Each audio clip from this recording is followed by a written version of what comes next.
Autoline Daily is brought to you by Bridgestone, your journey, our passion, and by Dow Automotive Systems, improving durability and increasing design flexibility with Betamate structural adhesives at dowbetamate.com.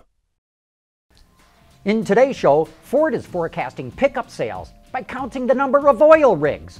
We rank the car companies by revenue, and should techs be licensed before they work on your car?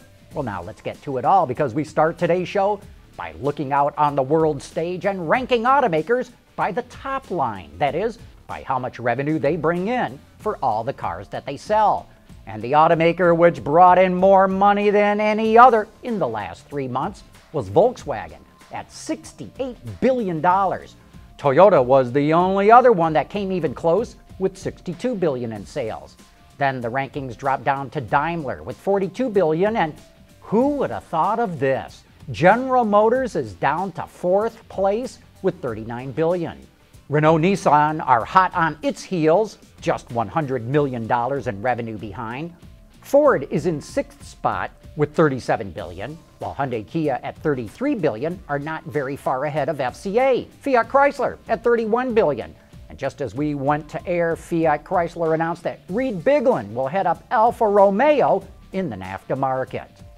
Okay, back to the rankings. Honda at $29 billion and BMW at $26 billion round out the top 10. And this should give you a better understanding of the relative rankings of the world's biggest car companies. Last month, Buick revealed a new midsize crossover for the Chinese market called the Envision. All the company would show is this one lousy picture of the car, which will be slotted between the Encore and the Enclave. But now Buick is giving us some glimpses of the interior. As you can see from the pictures, the CUV features a panoramic sunroof, an 8-inch touchscreen, and a heated steering wheel. Buick also revealed these scintillating, exciting shots of the trunk release, door handles, and the armrest. All in all, looks like a nice interior, but we'll get a better look once the Envision makes its official debut next week in China. Probably the best way to forecast new car sales is by looking at GDP growth and wages.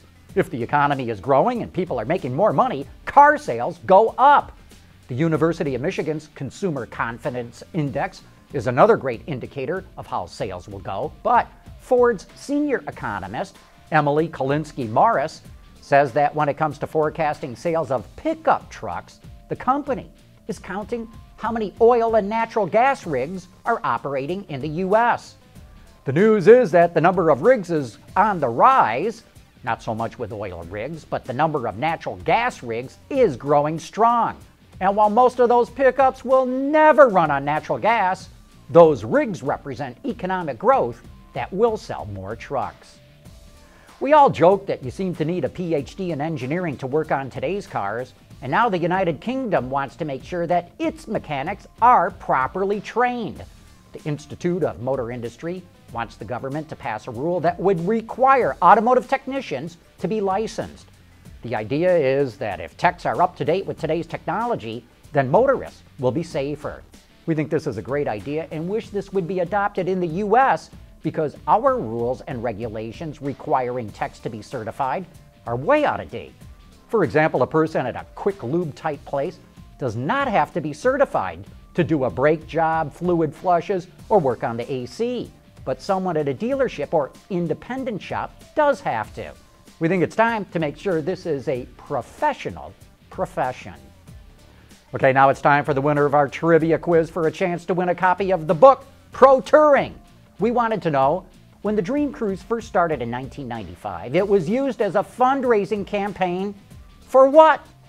Well, the answer was, it was for a soccer field in Ferndale, Michigan. And I gotta admit, I didn't even know that myself. From the long list of correct answers, we picked John Faulkner from Dana Point, California, out of a hat. Congrats, John, and we'll be contacting you later today. Hey, what a time we had this weekend at the Woodward Avenue Dream Cruise. Coming up next, my miniature photo album of my day of living the dream. Dow Automotive Systems, driving solutions in automotive, commercial transportation, and aftermarket with innovative products like Betamate structural adhesives. Lighter, stronger, safer. DowBetamate.com. Every year, for every Dream Cruise, I try to get an interesting car for me and my buddy Roy to take out on Woodward. This year I managed to get my friend Mike Mercurio to loan me one of the classics that made Woodward what it was back in the day, his 1965 Pontiac GTO. This thing is immaculate, with an interior that absolutely evokes the era.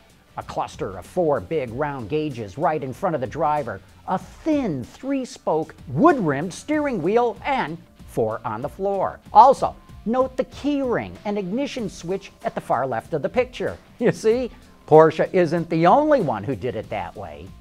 Under the hood is a tri-power 389 V8. Tri-power, of course, refers to the 3 two-barrel carburetors. It also has a high-power manifold, headers, and roller rockers. I'm guessing 400 plus horsepower and an exhaust note that is music to your ears. Out on Woodward, you get a panoramic view of all the kinds of cars and trucks that are out there no matter where you look, including Mustangs and DeLoreans right outside the back window, or Studebakers and Jeeps rolling down the road. And who says that young kids are not interested in cars? Here we have a Generation Z enthusiast who wants dream cruisers to rev it up. In fact, I saw more than a few kids with signs like this. And finally, at the end of the day, the GTO poses in its majestic resplendence, showing that people still have a place in their hearts for muscle cars. That's just a little taste of what on this weekend. If you want a deeper dive into the Dream Cruise, check out the webcast that we did Friday night. You can watch it on our website right now at Autoline.tv. And that wraps up today's report. Thanks for tuning in, and please join us again tomorrow.